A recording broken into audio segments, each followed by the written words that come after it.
Педагогика илимдеринин кандидаты, Кыргыз Республикасынын эмгек сиңирген эл мугалими Капыр Мадаминовдун «Ата-энелер сиздер үчүн» китебинен үй бүлөдө тарбиянын негизги багыттары жөнүндө даярдаган Туратова Жанара. Эмгек тарбиясы.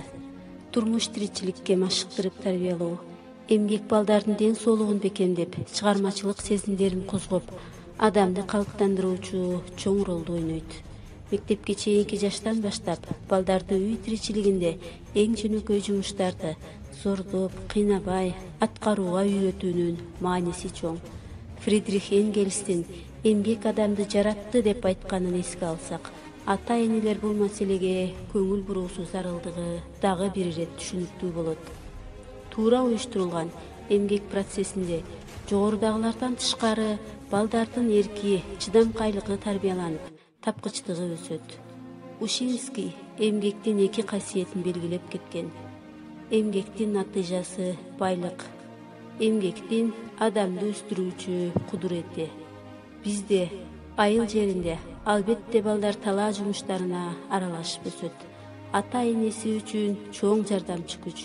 Бирок ошондой болсо да, үй бүлөдө өзүн өзү тейлөө, бөлмө, короону, бакты жыйнаштыруу, иретке келтирүү, жууп тазалоо жана башка жумуштарды системалуу жасап үйрөнүү, ошол жасаган ишинен ырахат алууга, тарбиялоого бардык эле ата-эне маани бербейт.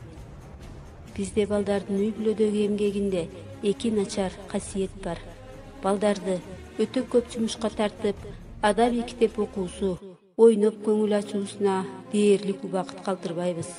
Бул баланы жүдөтүп, басынтып, бир тараптуу өсүп калуусуна чоң себеп болот. Балдарга түк жумуш аткартпай, аларды бош коюп, эркелетип, ак кол кылып өстүрүү. Булар жакшы окуганы менен кийинчерээк эмгекке жийиркенип мамиле жасап, төрөпейил, кекирейген адам болуп чоңоюшат. Жана эмгектин, эмгекчил адамдын, турмуштун кадыр баркын билишпейт. Мына ушул эки каталыктан сак болуу зарыл. Эстетикалык тарбия. Үй бүлөдө балдарды эс тарта баштаганда, айрыкча мектепке даярдоо 5-7 жаш мезгилинде айлана чөйрөдө сулуулукту сезүү, көрүү, аны баалоо, ошол сулуулукка суктануу касиеттери пайда боло баштайт. Баланы куурчак оюнчуктары, бактагы гүл, дарак, кызарып бышкан алма, жүзүм жана башкалар менен тааныштырып, анын өңү түсүн, сымбатын айтып, балага түшүндүрүп баруу кызыктуу жана пайдалуу болот. Ата-эне үй бүлөдө балдарга үлгү көрсөтүп, кийингенде, иштегенде, башкалар менен мамиле түзүүдө улуу касиеттерин сакташса, балага жакшы таасир калтырышат. Эстетикалык тарбия берүүдө баланын туюу, кабыл алуу, сулуулукка суктануу, сулуулукту жаратуу, коргоо маданиятын өркүндөтүүдөн баштоо керек. Бул жумуш оюн, эс алуу, саякат, үй тиричилик жумушу мезгилинде эң сонун ишке ашат.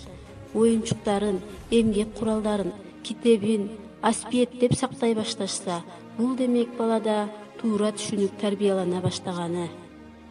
Жарашыктуу, таза кийинип, дене боюн сымбаттуу алып жүрүүгө үйрөтүүнүн да мааниси чоң.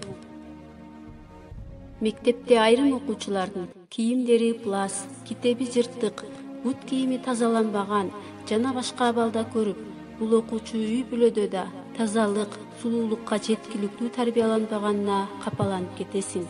Балдар үйдө ар дайым таза, иреттүү, жайланыштырылган бөлмөдө өссө, таза кийим кече, идиш аяктарды көрүп, ошого үйрөнүшсө, кийин мектеп турмушта да ошондой болот. Эстетикалык тарбия туура багытталса, балдардын жан дүйнөсүн байытып, дилгирлентип, өсүп өнүгүүгө шыктандырат. Бул багытта ыр, музыка угуу, музыкалык аспаптарда ойноого үйрөнүү, кооз бийлөө, сүрөт тартуу жана башканын да ролу чоң. Үй бүлөдө башталган адеп ахлак тарбиясы кийин мектепте толукталып, тереңдетилип улантылат. Албетте, тарбиянын мындан башка да багыттары көп. Бирок мен үй бүлөдө ата-энелерге эң зарыл болгондорун кыскача айтып өттүм. тарбиянын калган багыттары да мына ушулардан өсүп чыгат. Анын үстүнө мектепте окуган окуучуларга тарбиянын башка багыттары мугалимдер тарабынан жүргүзүлөт. Ал өзүнчө сөз козгоого арзырлык маселе.